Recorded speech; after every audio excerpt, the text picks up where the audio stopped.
This is day 572 of the Arukh HaShulchan Yomi. If you'd like to sponsor our coming share more of the Arukh HaShulchan Yomi, please contact me directly. It'd be greatly appreciated. Today we're doing Siman Shin Lamed Vav, and we're emerging from Shin Lamed Vav to go to Shin Lamed Zayin Vav. Lamed Vav.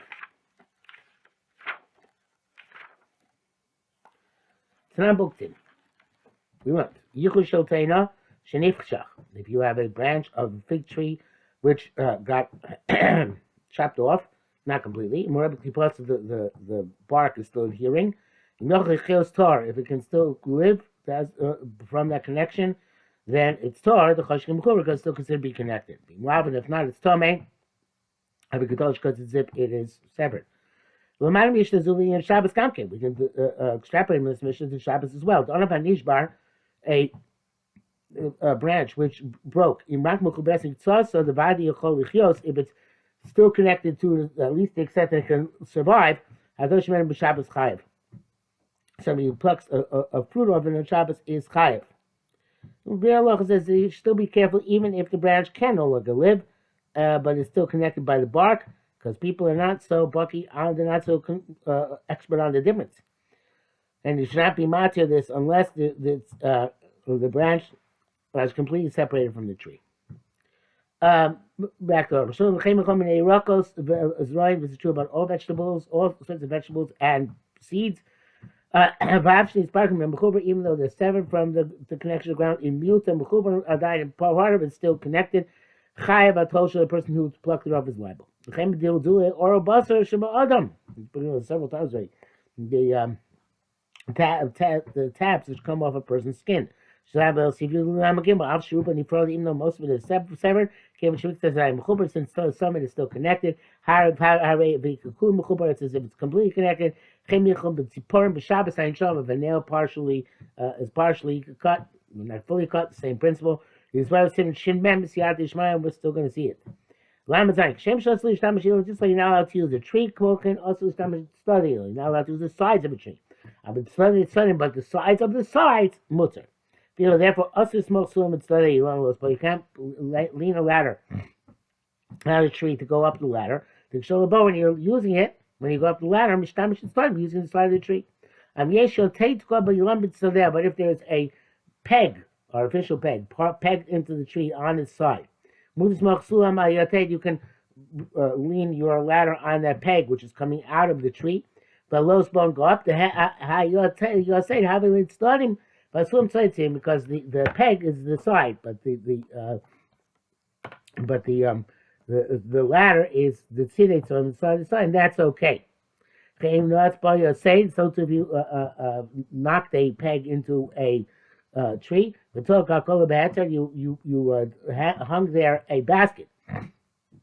By your tate, I'm sorry, not by your tate on the peg. The peg is called the sides of kalkul and the basket is the side of the side. You not take object out of the basket. You can't take the basket off the peg. Because then you're using the peg, which is the side. If the basket is hanging from the tree itself, also you not allowed to take anything in the basket. The atzma I've been studying because the basket itself is the side of a tree. Sometimes even when it's hanging on a peg, it's also such as when the mouth of the basket is narrow, and when you take an object from the basket, and you push your hand in there, you're going to shake the tree, that's also. The Mishnah Berurah says you can't lean the ladder on the peg coming out, even on the peg coming out of the tree on Shabbos, because that's called using the side of the tree, right? Okay, because when you put it up, you're using the peg directly. Only once the ladder's up, are using the side of the side. Shows why you have to be careful not to put if you're climbing up the ladder, not to put your foot on the peg, but specifically only on the rungs of the ladder. You shouldn't be using the sides of the tree. Back to Shulchan Yerushalmi, Perkei the Beitzah. L'Yishayim Bilam Bari Mutar, to lean on a healthy tree is permissible. The Ain's the Shimush on the Gibama. It's not using, it's only touching. The Lord Hashem is never forbidden. For Muktzah, Lord Sanagia. Just like Muktzah, there's no prohibition on touching Muktzah. Abiyot, she touched off, but a weak tree, also it's forbidden. Weak, W-E-A-K tree. The Bishana, then no. When you're going to lean on it, you're going to move it. So using the tree. Just like now allowed to tree, use the tree. Since you're not allowed to use animals.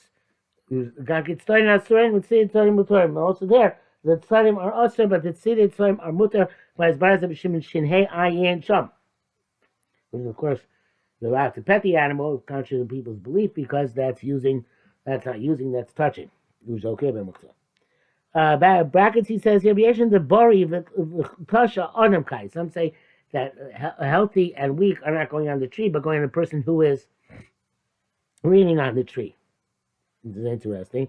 I guess if he's healthy, doesn't really need the tree. If he's weak, he needs the tree. Okay, anyway, he says we're going to use Baruch Shin Lamates. It's going to be explained later on. Lamaches, Avogat Bilan Ozri Shtam Machine now the tree Mitam Shemi Elevi Losh because might go up and pluck something off it. Mikom Bebor Lo Gazminon Shemi Akor Kakar Beliosa Vidoso.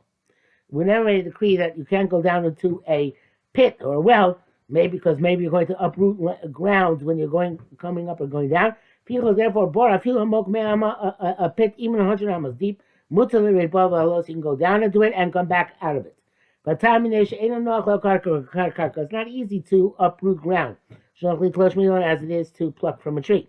And in the meantime, remember that it's Shabbos. As opposed to plucking some of the tree, which is a momentary activity. Shabbos, if you're going to forget about Shabbos, you're going to pluck. The bracket says here by Rashi Irvin, the masha that ain't bebor chashash tirchel. The only issue by bor is the toil of going up and down. I am shamaduk. Shin lamed zayin. Din dover shein miskaven the halacha of something which you don't is an unintended consequence. And keep it a bias and cleaning the house.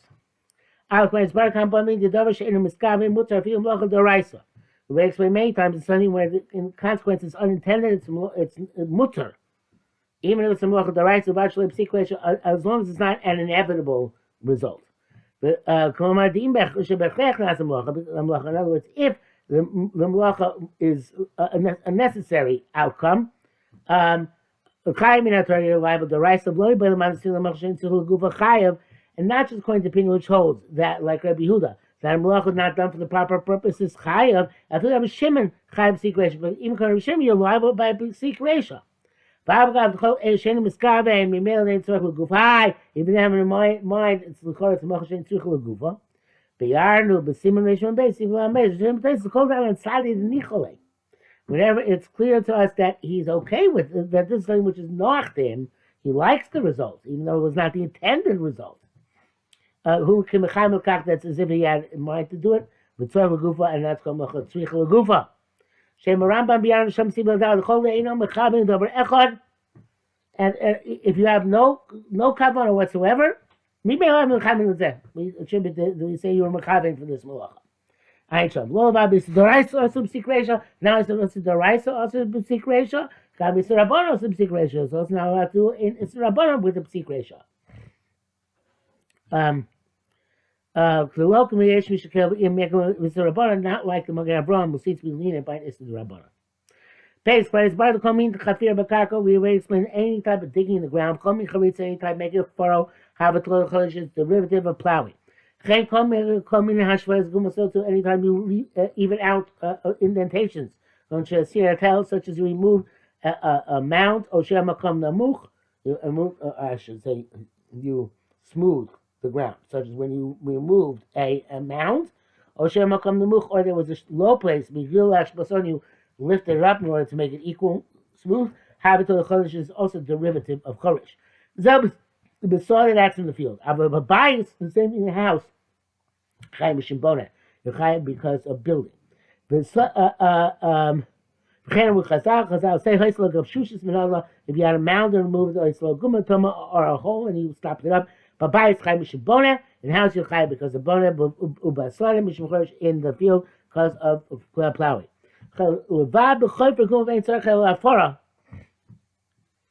Except when you're digging a hole only for the purpose of getting the dirt, not for the purpose of the hole, purpose of the hole itself.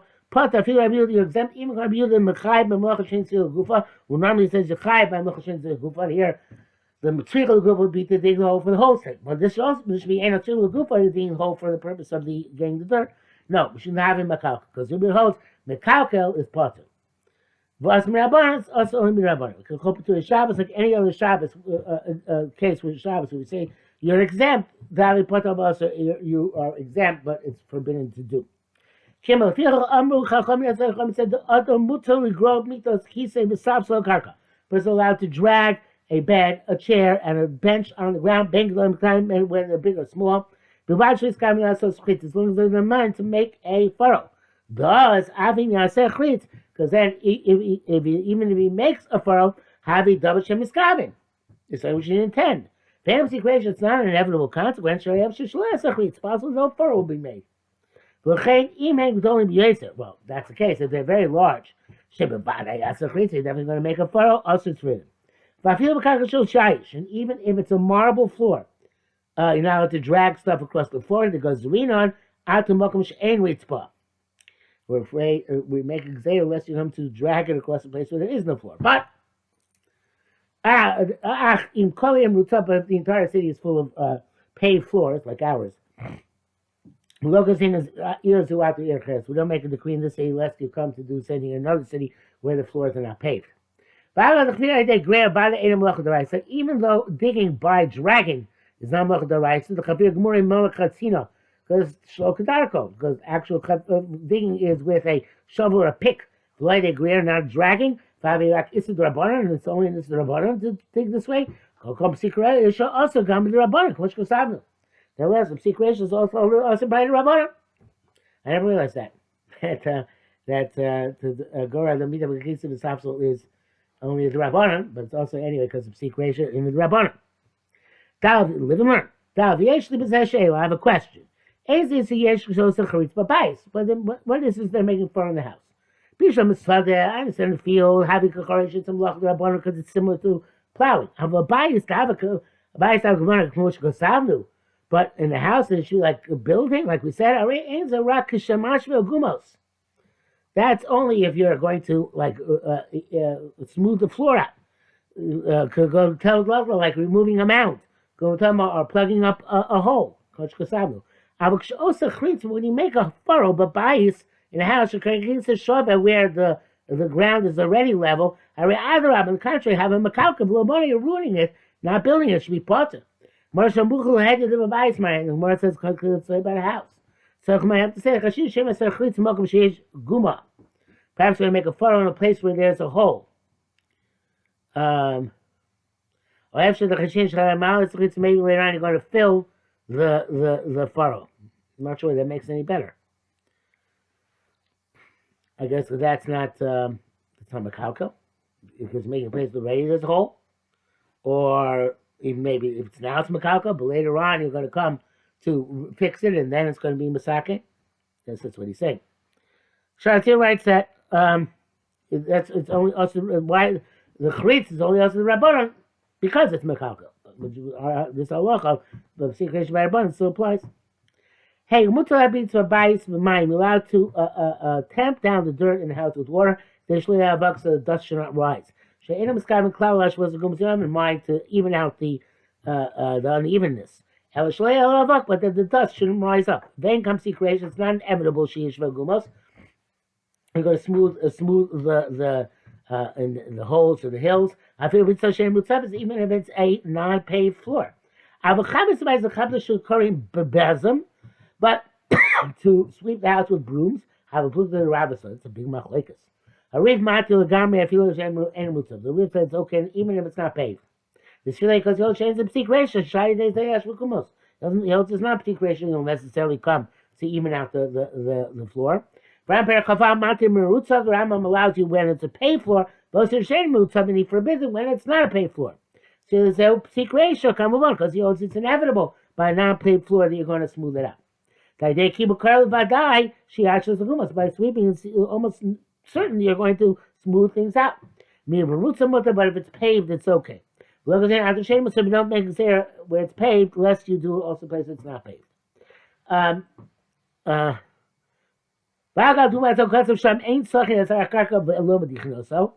Even though he himself, the Rambam wrote that you don't anoint the ground with oil, and you don't wash it, and you can't like blow on the ground to smooth it. I feel marutzav, even if it's paved. Actually, when you're blowing for when it's paved, it's still.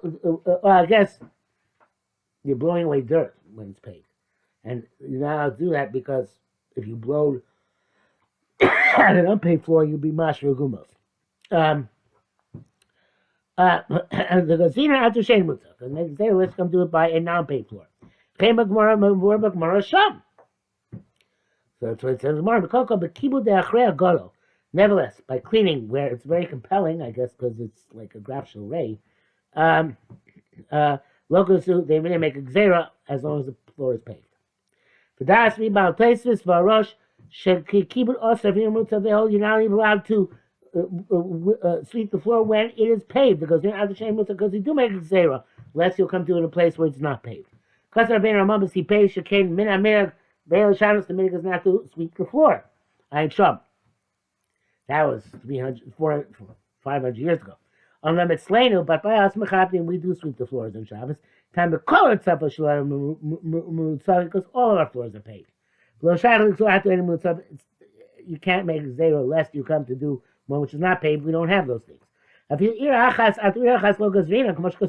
already say don't make a zero in one city on account of another city. Every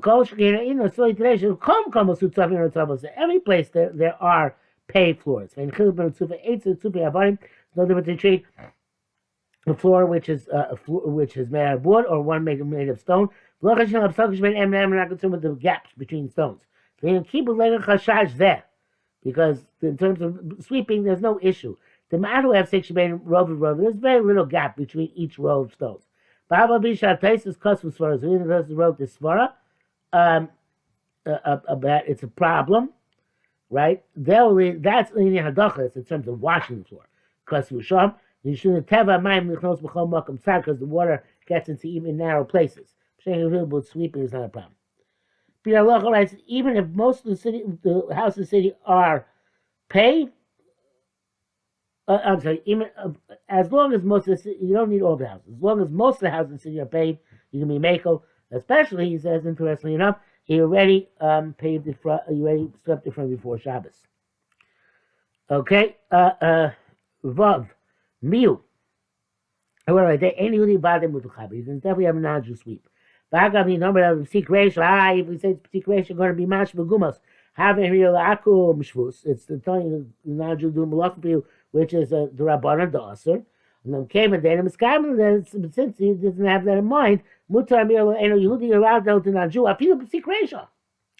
Even if it's a secret ratio, it's going to happen. Because I'm a secret ratio in Gilm. Secret ratio is only halacha for Jews, not for goyim. Those who forbid Abram Yom Shlema, even by non-Jew, but the minig is to be lenient. You're also allowed to sweep with something light, presumably even an unpaved floor. Go back on mountains like with a garment or a rag, or kind of hakalim, or a feather from a bird, which is light, and they don't come to smooth out the floors. But it goes in, even if there are shell husks on the floor, they mukta, which are mukta. You can still sweep it away for two reasons. One, it's repugnant. You have to sweep it away. The second is it's only moving them indirectly. So mutter for a mutter purpose, which is to make sure places clean.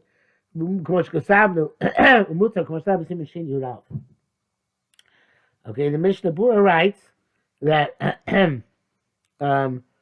since feathers are light, um, that they only take dust off the top.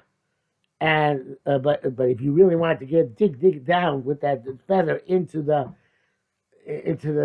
sand or soil underneath in order to even that up, that's no good.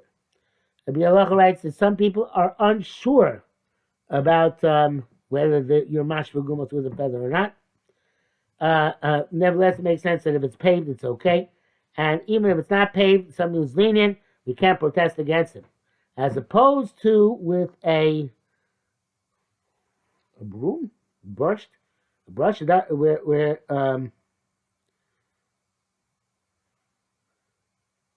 it must be something else. So which you normally sweep on the weekdays, it's a mockery to put off to Shabbos, and you can't be matzah unless it's paved. I'm not sure getting that one. I'm not getting that one, but I know what he means that this mashem b'borscht shedarko chabedo v'chabed zev nosachol ganken habez uz Shabbos ein latir el mutzav. I'm not sure exactly what he's saying.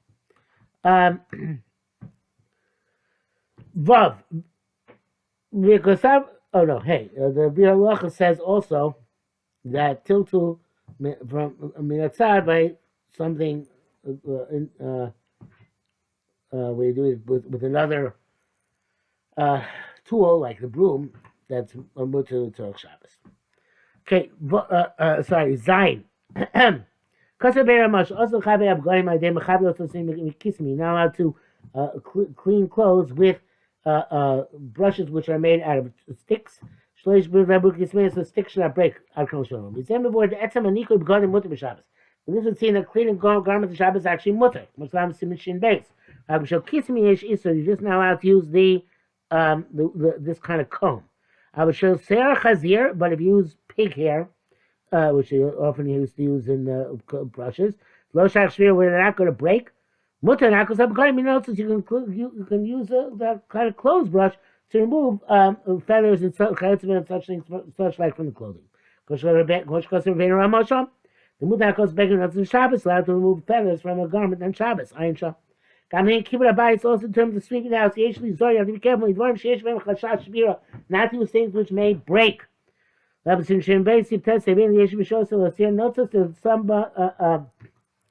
people forbid removing feathers beyond some plige. We said in fact it's not a machlokas, but I'm going to repeat it here. Obviously, ayin sham. So I think there was a Mishnah Berurah here.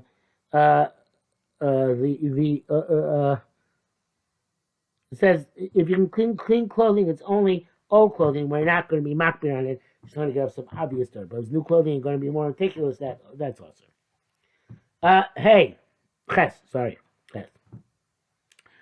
Kasa Rabbeinu Beis Yosef. Actually, Ches, I want to clarify. Ches is actually tomorrow's. But Kedar Kainam HaKodesh, when there's only one sif left and a short one, in the Siman, we finish up the Siman. We're going to finish up the Siman tonight and start tomorrow from Shalom Ches. Hashem. You can't put a barrel on its side on the ground. Since it's heavy, you're only going to roll around and smooth out the floor. By big secretion, it's inevitable. So it says that side because it's to do with strength. But just to set it on its side, that's not a problem. But if it's on a floor, paint floor, it's okay no matter what. So too, if you have to pour a barrel or a jug,